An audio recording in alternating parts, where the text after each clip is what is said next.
Come with me for a little trip back in time tonight to 1976. Gerald Ford was the president of the United States, but he hadn't actually been elected.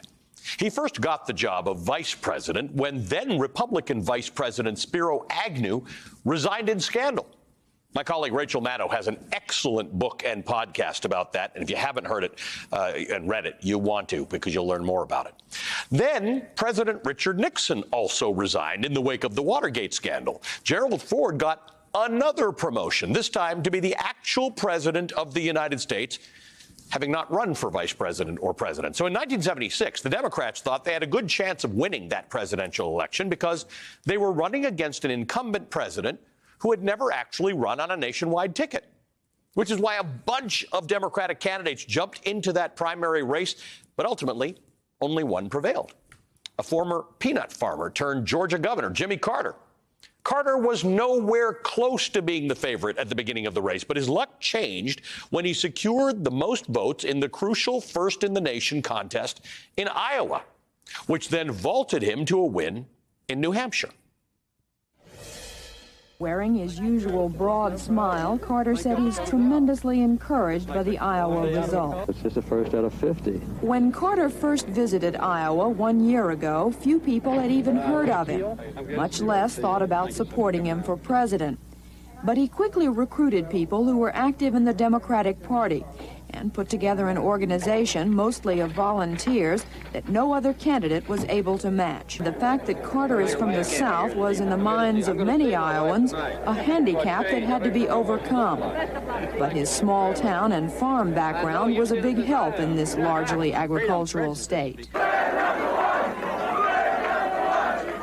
Carter made his victory statement in a hotel ballroom shortly before midnight. Jimmy Carter won a very big victory. NBC election analysts say that Carter dominated the blue-collar vote, the labor vote. He ran well among almost every voter category, conservatives, Catholics, among people who think the next president should not come from Washington. The Iowa caucuses and the New Hampshire primaries were what propelled Jimmy Carter to victory. But even back then, Iowa hadn't always been a thing. In fact, it was only the second time that Iowa was given the distinction of being the very first contest. But that quirk of the calendar, that special order in which the states held their nominating contests for presidential candidates, would go on to become a tradition in American politics for almost half a century. In every contest since then, Iowa has been the first caucus, New Hampshire has been the first primary. But the primacy of those two states has not gone unchallenged.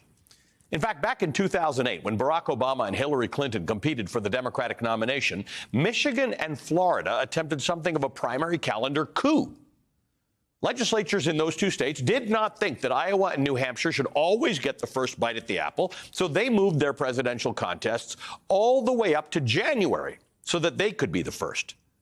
But that move by those two states set off a whole chain reaction. The National Democratic Party tried to punish Florida and Michigan, stripping them of the delegates who would represent them at the Democratic National Convention.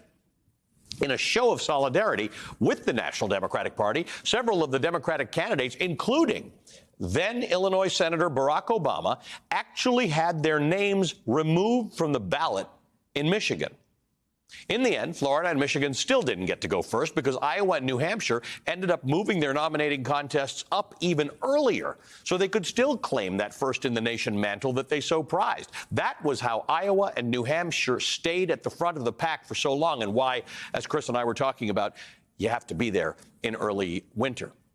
It wasn't like someone just set the calendar that way and then they neglected to change it. There was a concerted effort by party officials, by presidential candidates, and by state legislatures to keep the primary calendar the way it was and to punish anyone who dared try and change it.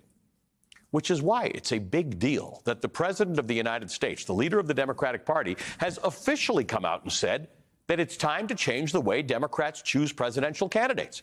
Specifically, Joe Biden says it's time to strip Iowa and New Hampshire of their first-in-the-nation status and begin the nominating process instead in South Carolina.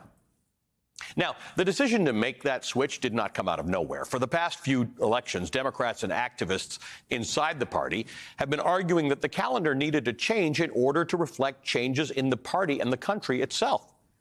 Both Iowa and New Hampshire have overwhelmingly white populations that don't reflect the rest of the country, let alone the Democratic Party. And in the case of the Iowa caucuses, there's also been a lot of frustration with the fact that Iowa's just kind of terrible at holding caucuses. You might remember back in 2016 when the race between Hillary Clinton and Bernie Sanders was so close and Iowa's complicated delegate system was so opaque and confusing that the election officials ended up awarding delegates to the candidates based on coin tosses. Or in 2020, when a new system for tabulating the results caused major delays, and the winner of that first-in-the-nation contest was not determined until weeks after other states had already held their primaries.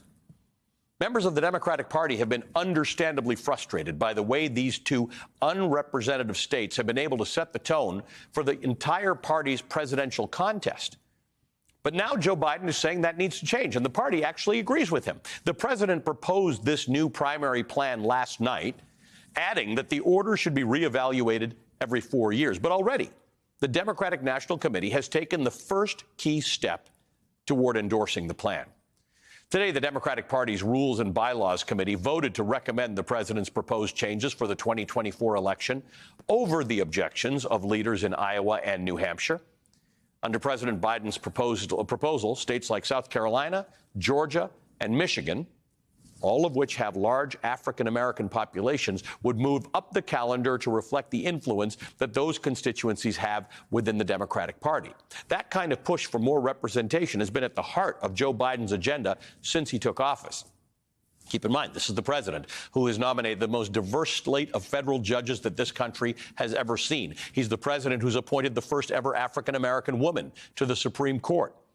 Just this week, the Democratic Party chose an African-American congressman to lead the party in the House for the first time in U.S. history. These sorts of changes and their impact on how decisions get made and by whom those decisions get made is huge.